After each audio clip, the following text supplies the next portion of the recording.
제가 예전 특세 때 다니엘서 1장을 설교했습니다.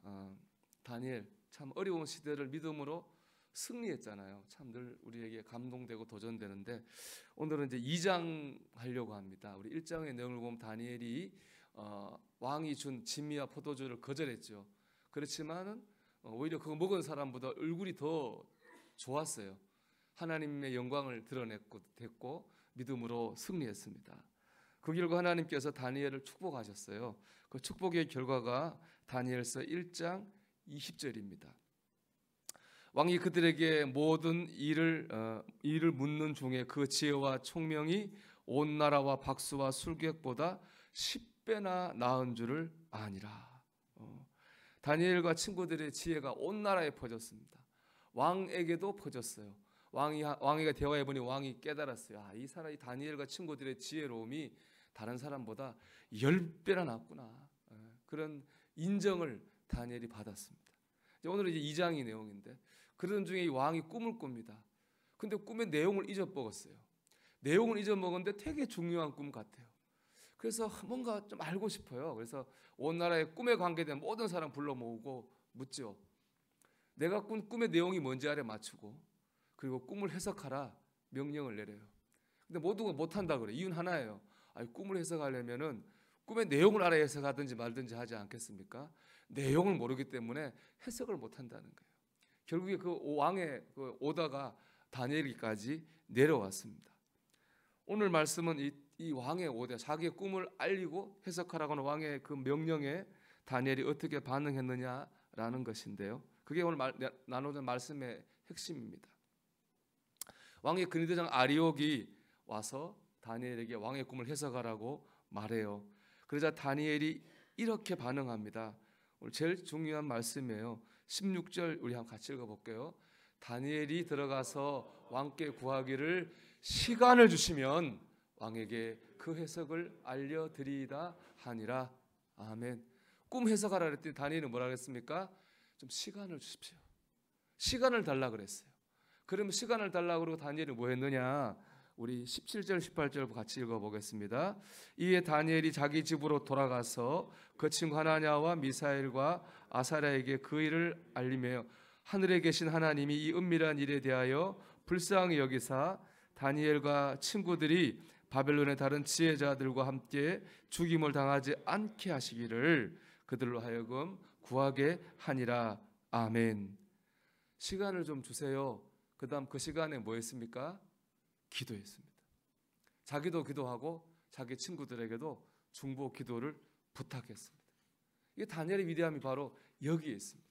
그래서 제가 오늘 설교 제목을 이렇게 정했어요. 여러분 같이 해볼까요? 먼저 기도해보고요. 이게 다니엘이었어요. 해석해달라. 잠깐만요. 먼저 기도해보고요.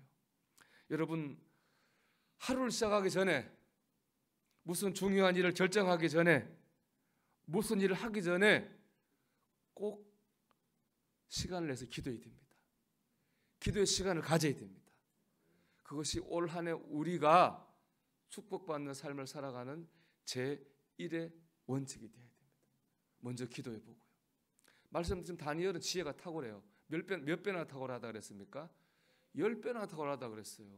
10배나 나은 생각을 10배나 빨리 할 수 있는 능력이 다니엘한테 있어요.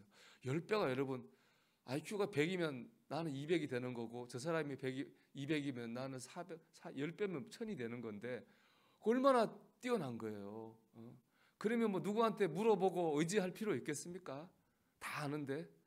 오히려 지금 기회죠. 다른 사람들이 꿈 해석 못할 때 내가 빨리 왕한테 가서 자기의 탁월함을 자랑할 수 있는 절호의 기회, 그러고 싶었을 거예요. 자신감이 넘쳐서 10배나 뛰어나니까. 그런데 그럼에도 불구하고 다니엘은 잠시만요. 기도해 보고요. 하고 하나님께 기도했어요. 자기의 10배나 뛰어난 지혜와 능력을 의지하지 않고 하나님을 의지했어요. 이게 바로 다니엘이 흔들리는 세상 가운데서도 믿음으로 승리했던 이유가 바로 여기 있어요. 자기의 탁월한 능력과 지혜를 의지하지 아니하고 하나님을 의지했고 기도했다는 거예요. 먼저 기도해 보고요. 디모데 전후서는 사도 바울이 노년에 쓴 마지막 성경이에요. 유언 같은 디모데에게 주는 유언이에요. 내가 일생 동안 사역해 봤더니 이거는 정말 중요하더라라고 하는 것들을 쭉 얘기한 게 바로 디모데 전후서거든요.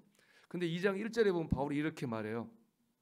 그러므로 내가 첫째로 권하노니 모든 사람을 위하여 간구와 기도와 도고와 감사를 하되. 중요한 것 얘기하는데 그 중에서도 뭐예요? 첫째로 권한다고 하는 건 그 중요한 것 중에서도 제일 중요한 거라는 거예요, 이게. 그리고 얘기한 게 4가지예요. 간구와 기도와 도고와 감사. 근데 4가지가 뭔지 아세요? 이 다 기도예요. 이 헬라어 원어로 보면 다른 성경에는 다 기도로 쓰였어요. 간구는 간절한 기도, 기도는 그냥 기도고요. 도고는 우리가 말하는 중보기도예요. 감사는 유카리스트라 해가지고 도고는 중보기도, 감사는 유카리스트는 감사기도예요. 4개가 다 기도예요.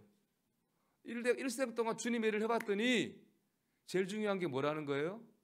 기도라는 거예요. 기도가 제일 중요하더라는 겁니다. 때로는 간구로 살아야 되고, 때로는 중보기도로 의지해 살아야 되고, 때로는 감사기도로 살아야 된다는 것입니다. 여러분, 우리는 우리의 모든 상황을 기도로 살아야 됩니다. 오늘 이 첫 시간, 이 첫 얘기를 꼭 나누고 싶어요. 이동건 목사님 무슨 기도의 공동체라는 책을 보니까 이분이 그런 얘기예요. 만약에 10년 전에 누가 자기한테 목사한테 제일 중요한 게 뭐냐 물었다면은 설교라고 얘기했을 거라.